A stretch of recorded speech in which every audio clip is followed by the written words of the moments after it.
Greetings, ladies and gentlemen, from New York City.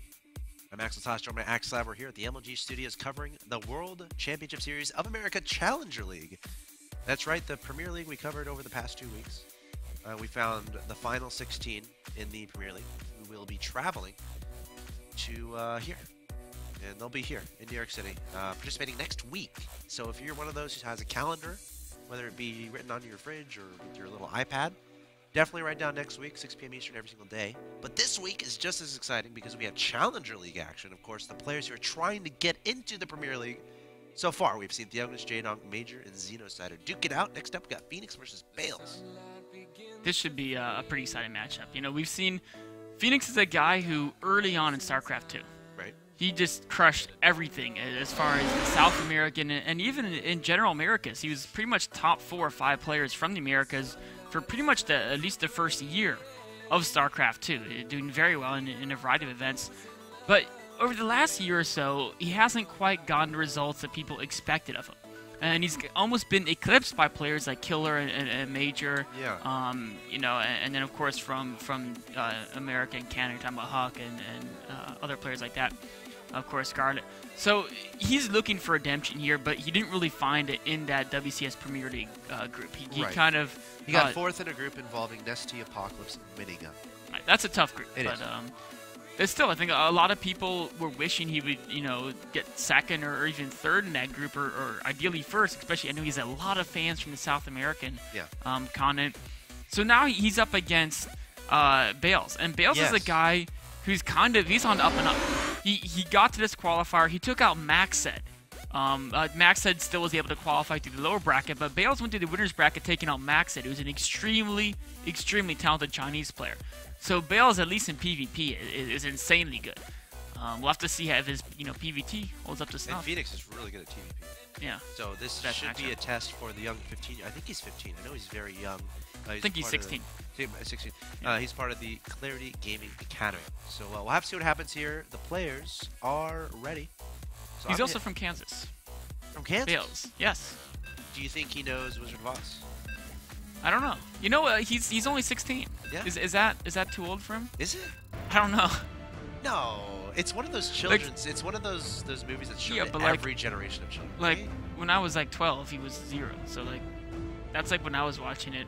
Was like before he was born, right? It's one of those classics. That's true. Well, we'll see. We'll see. I actually don't know what kids. Do you think Whirlwind is a perfect map for someone from Kansas? You would think so. Do you know what? I don't want to spoil anyone, but do you know what took away Dorothy in the very beginning? I do. You want me to? You can spoil people. Okay, it was a tornado. A tornado. That's right. You know, a lot of people would make a similarity with tornadoes and whirlwinds, I would say.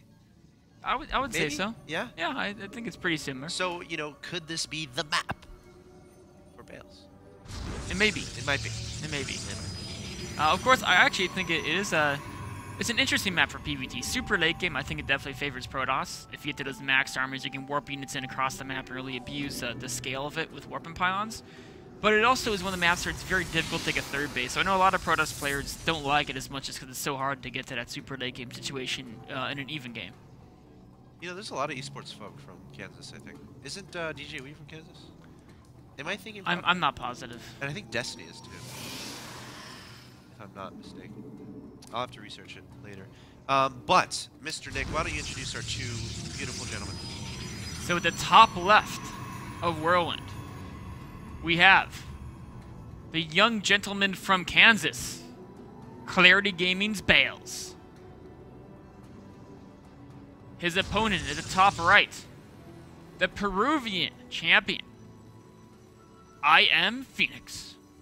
Of course, Fenix playing for Team Incredible Miracle. Yes. He's been with Incredible Miracle for quite a long time. Very long time. Over a year. Maybe over 2 years. Yeah. I'm not positive about that. I don't know how much he practices. I know he's back in Peru right now, so I'm not sure if he has like. I don't know if practicing on the Korean server would be ideal. Peru, yeah, it might be pretty laggy from Peru. So South America not known for having the greatest internet connections. Yeah. Which has been amazing when you see players like Killer do so well. Google Fiber started in Kansas, didn't it? It was two small cities. Wasn't it? I forget if Kansas it was in City, wasn't it? I think it was, but I'm not 100% sure. And then they said they're gonna go to Austin, and then Roadrunner's like, oh, hold on a second. Isn't that funny? Nobody wants Google Fiber in their city. Google Nobody, Fiber as far as corporate competitors. Of course, you know, we're in esports, so like we love the fast internet. That's right. So I propose Google Fiber just threaten to go to every city.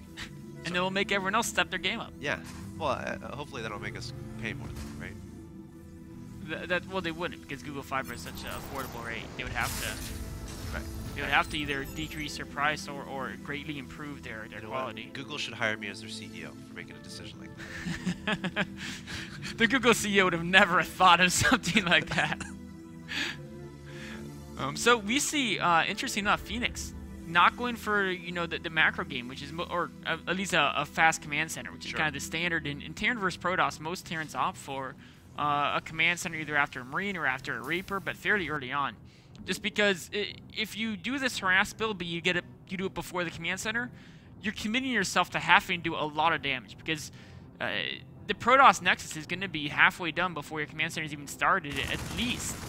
And this is a matchup where normally Terran should have their command center halfway done before Protoss starts their Nexus. So he's going to be definitely behind in economy unless he can make this mine drop really work for him. Zealot scouting lack of a natural. Also poked up, to potentially try to spot maybe a command center on the high ground. And also seemed there's an add-on on the barracks. I don't. He didn't get quite high enough to see the add-on? He saw. No, he didn't see the factory or the Starport. But he did see the 2 depots in the barracks. And he saw the fact the barracks had no add-on. Correct.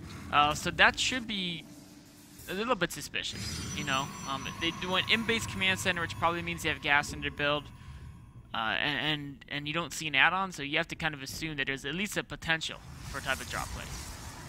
And he actually is getting that robotics very fast. Already a medevac heading across the field very fast, Widowmine drop.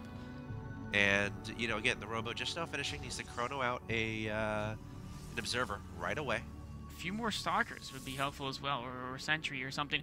But with Photon Overcharge, he should be okay. Is he going to use it here, or is he going to save it for the main? I think he's going to save it. Saving it for now.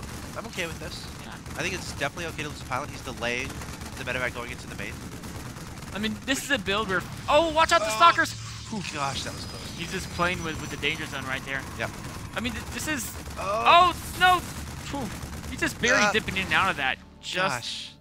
He wants to save the pylon. I don't think he should just sack it. I mean, he's going to be ahead. Especially considering he's going to kill the Widowmine without losing anything. Just replace the pylon anyway. And now the Widowmine is going to die. Yeah, and there's 2 Marines too, which cost as much as the pylon if you think about it. Yeah. There's sometimes he gets a ply block and it messes you up, but if you anticipate it's a loss.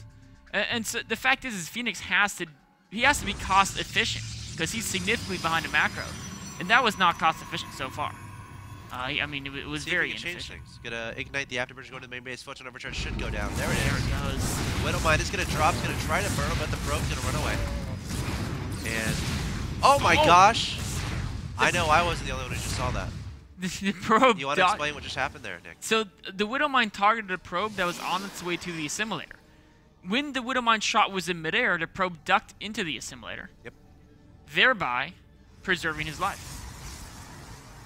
And so the Widowmine is still 0 worker kills from Fenix, and that's, I mean, this is why these openings aren't popular anymore. There was a time when, well, the Widowmine drop is popular, but it's popular where you get the command center first, then you go for Widowmine drop. And because it is slower, but it's not like you have to do damage. This is a situation where he had to do damage or else he'd fall behind. So now he's going to be playing from a little bit behind. Of course, Fenix is a master of comebacks with a drop aggression. He extremely loves to multitask his opponents down to death. So it's not like he's, too much worried about being behind, because when you play such a crazy aggressive style, it's really easy to make the game swing back and forth in one player's favor or the other. I think we have a bit of a mind game happening here. Phoenix scouted the Twilight Council from Bales. Yes. But Bales never actually used the Twilight Council. He didn't put down a Dark Shrine, he didn't put down a Temple Archives, he didn't start Blink. He instead started up a Robobay right away. Which is a little bit interesting. It is. And I think that he did that on purpose, because he knew the Twilight was scouted, and he wants to kind of deviate from what's expected.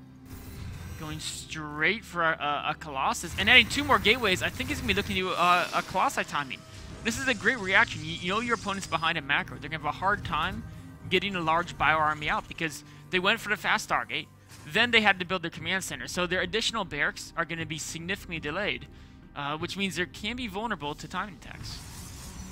All right.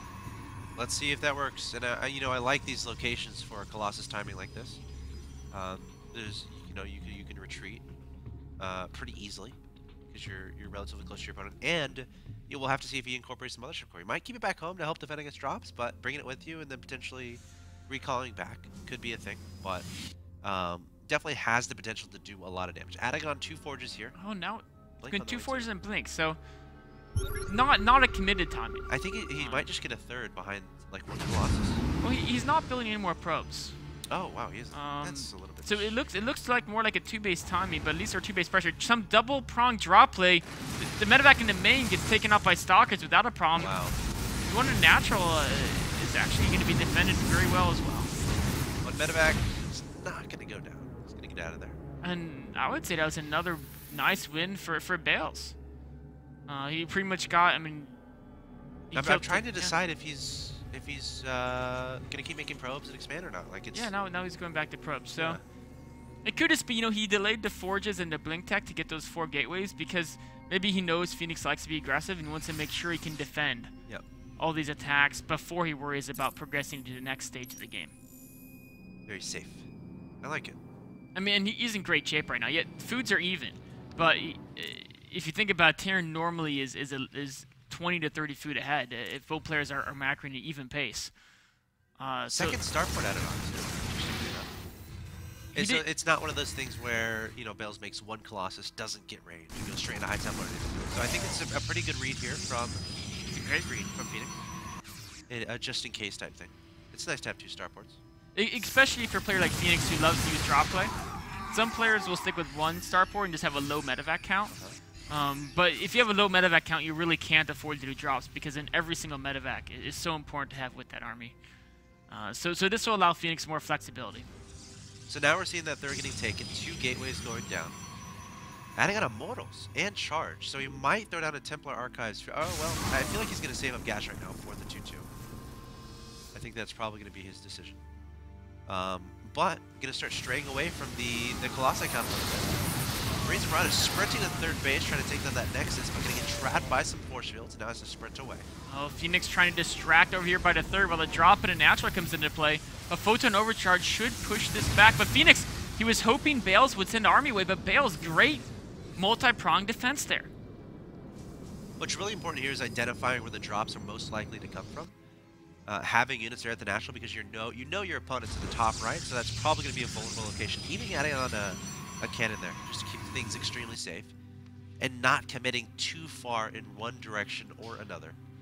We see 2-2 just now starting, and I feel like once he gets this 5th and 6th gas, that's when we're going to start seeing a progression into the Colossi tech. Meanwhile, for the Terran player, we got a 3rd base, really focusing on that gas count so we can keep up his upgrades and his Viking count and his medevac count.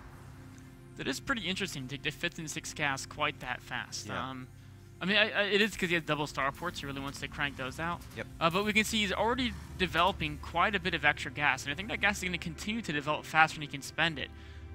Normally, did he get a 4th command center? There's no 4th command center. So we added on 3 barracks and did not get a 4th. Yeah, he's really just powering off 3 bases, and he's got so much of his SCVs in gas that he's going to have a hard time really keeping up with Marine and Marauder production. See a scan. Viking is trying to get a good angle onto this Colossi. And 2-2 is only halfway done. The Immortals might make a difference here because there's a lot of Marauders in this composition. And Immortals are pretty darn good against Marauders. They do help quite a bit. You know, one thing I'm worried about for Bales is he doesn't have any Templar yet. Yeah. So, I mean, the advantage is he's not, you know, the foods are relatively even. His upgrades are slightly ahead. There he goes. But if Fenix can build up enough Vikings to take out the Colossi almost instantaneously, and then if he also has a high medevac count, which he's working on right now, that could be a very, very dangerous fight for Bales. As, of course, once the Colossi are gone, if there's a medevac-supported stim bio army, that usually beats the primarily gateway force that Bales will have. Your forces are under attack. Fenix trying to identify his opponent's unit composition, seeing all the Immortals, seeing the lack of Templar for now, but getting that Ghost Academy, which is actually perfectly timed. You know, it's one of those things when you're on 3 bases, you have those 6 gases.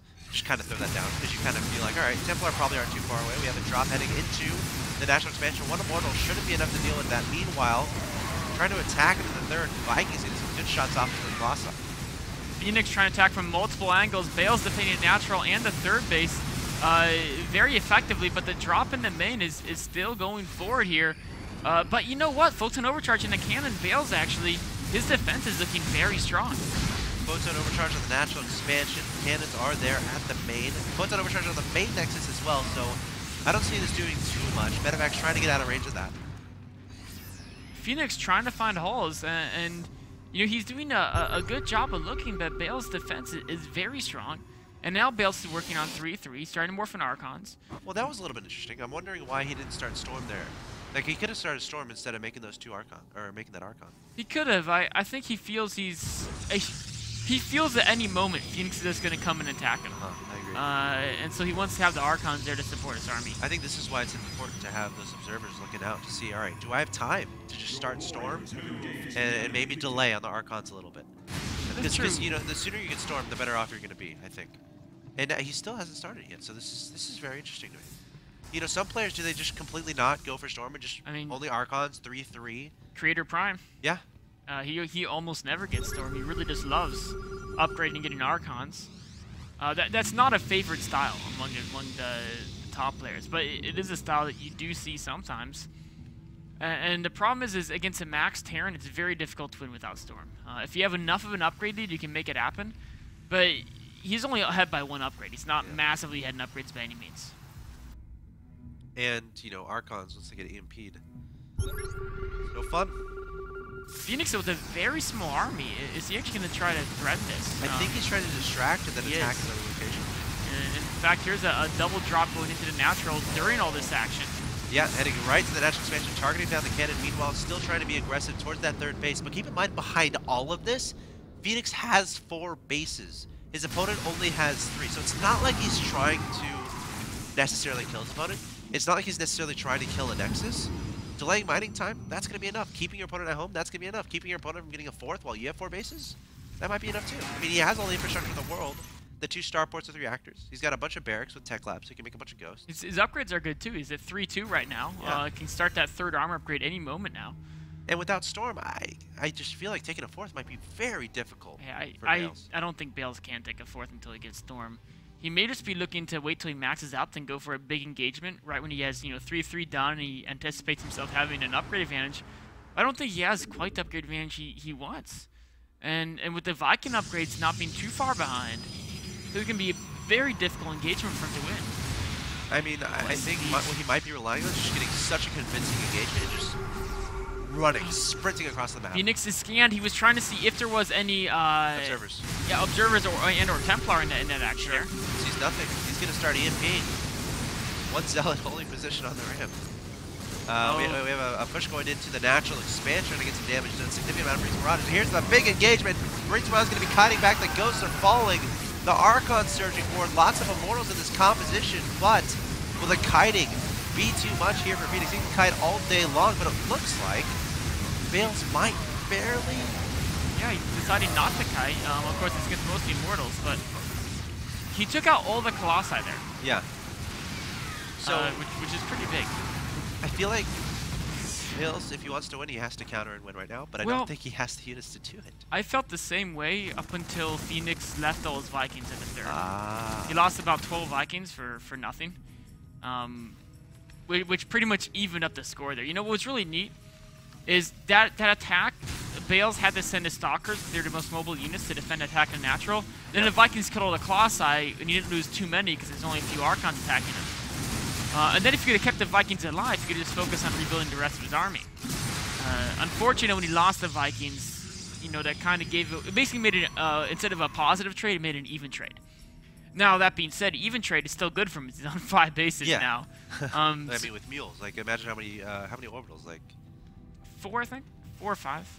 That's a healthy. Actually, he's got like 6 or something, or 7. Yeah, he has. I've counted 6. Yeah, plenty of orbitals. So it's not like he needs a ridiculous SCV count, which means he can make that big army that Terrans love to make. You know, Ghost Vikings, Try to snipe observers. But we see Bale's trying to secure this 4th base. Fenix is going to scan that. He has a hit squad over here. He's waiting to try to find out where Bale's army is. No, he's going to head up right now. That's going to have to be canceled. Well, I guess he can warp in some zealots here. I mean, it would die, though. These are 5 Marauders. And actually going straight for the pylon to make sure there's no warp-ins. There's no way that Nexus is going to survive. Bale's moving down to try to defend it, realizing it's useless. Every delay is so costly here at this point in the game. Every building is so important. Marines and Marauders are going to charge the natural expansion and try to pick up and leave, but the Stalkers blinking forward saying, none of that. Get back here. Phoenix taking some losses, but I think it's okay as long as he's on 6, however many bases, 2 opponents 3. 5. As long as he doesn't die in the next 30 seconds, he's happy. He's I mean, happy the production tab is just all Phoenix. There's so much in production. Bale's, his main's mined out. His natural's starting to get lower. If he can't take a 4th soon, he's going to be in a very, very rough spot. All right. In fact, I think he's already in a very rough spot, but he's going to be in a rougher spot. And Fenix, look at this. Causing the cancel again. He's just relentless. This and now is like, back in a natural. Is this checkmate? I mean, this isn't a situation where Bale says he just can't move out. I'm just wondering what his options are. That's what I'm trying to theorize right now. I mean, I think he actually just should stay on 3 bases and tech Storm is the best way to come back here. Yeah. And then once he gets Storm, he's going to be way far behind in macro, but if he can get a 200 food army with Storm, to just play defensive until that point, maybe he can make a comeback. 2 Marauders trying to cut away from those charged lots. Poor guys, getting sliced apart. He still has got Storm, but considering there's 1 High Templar here. Oh, getting a feedback on a minute back. There is a danger zone with Terran in these spots where you know you're winning, but you just stay too aggressive and you keep looking at your food count, and it's always at like 190, 200, but you're not realizing that like 20 to 30 of that food is back at base inside the barracks. So I like how Fenix took about half a minute right now just to try to reaccumulate his forces. And in fact, I'd actually like him to wait another half a minute because most of them are still not back. But he's going to push it now, cloaking the ghosts. Looking for the observers. There's one one. back there. Does he see it? You start EMPing zealots, stalkers, trying to nab the Archons. Oh, some probes helping to lead a charge. Maybe one of the Marines Marauders. The Vikings going to try to target down the Colossus. The stalkers blinking back to try to defend those guys. The zealots desperately trying to close the difference. And, well, the medevacs aren't using Ignite Afterburns to get out. Now they are. Engagement for Bales. If he can get a few more of those, he's going to be very happy. Not dying to that alone is going to be a great thing. And he's securing the 4th base behind this. He can blink forward and take down some medevacs too. Oh, great blink here. Now he's going to equalize the food count. Fenix had great Ghost and Viking usage, but his Byron was so small. So much of it is back elsewhere. Blinking forward, sniping down some more Marine Marauder reinforcements coming up. There's not enough Zealots here. That means the more valuable units are going to be taken out. EMPs landing on the Archon, and the supporters dying very quickly. I think Fenix's production is too advanced. Yeah. Bale's being forced back, but if he can escape with a lot of these units, if he can get his 4th base and hold that 4th base, I think that attack by Fenix and how Bale's convincingly winning that battle gave him the space he needs to try to get back in this game. But Fenix, he's continuing to produce units at such a high rate, and taking the 4th, that didn't help Bale's economy. It kept it even because it happened just when his natural ran out. So he's still on 2 bases of mineral income. His gas he's gonna have a lot of extra gas going forward because his natural still has those gas geysers. Speaking of extra gas, Fenix has like 3K in the bank approaching. And he could just take additional expansions and drop the mules. And that'll represent a lot of his economy. They're trying to be aggressive towards this 4th base. A lone Colossus up there. One very low health Viking, a drop in the natural. And a squadron going into the 3rd base here. Trying to be aggressive everywhere. Can he target on the Colossus? He's going to try to, but at the cost of lots of Marines and Marauders, the Colossus stays alive. And Bales is going to defend once again. He is, but losing some probes in a 3rd base, that's very important in mining. These Marines are relentless. The natural under fire as well. There are multiple locations being attacked. Yeah, I'm seeing the probe kept down to 25 harvesters. He was at 38 a moment ago. And now he's essentially down to a 1 base economy. Fenix, again, has the ability to drop those mules at any time, which is exactly what he's doing. So his economy is going to stay strong. So it's one of those things where, Fenix doesn't really care. As long as he makes decent trades, as long as he's not throwing away units for free, he has the higher ability to remake his whole army. It's just a war of attrition, and Fenix is grinding him out. And it's one of these situations where Bale's he needs to win a major engagement to even up the battle, and he's been doing that.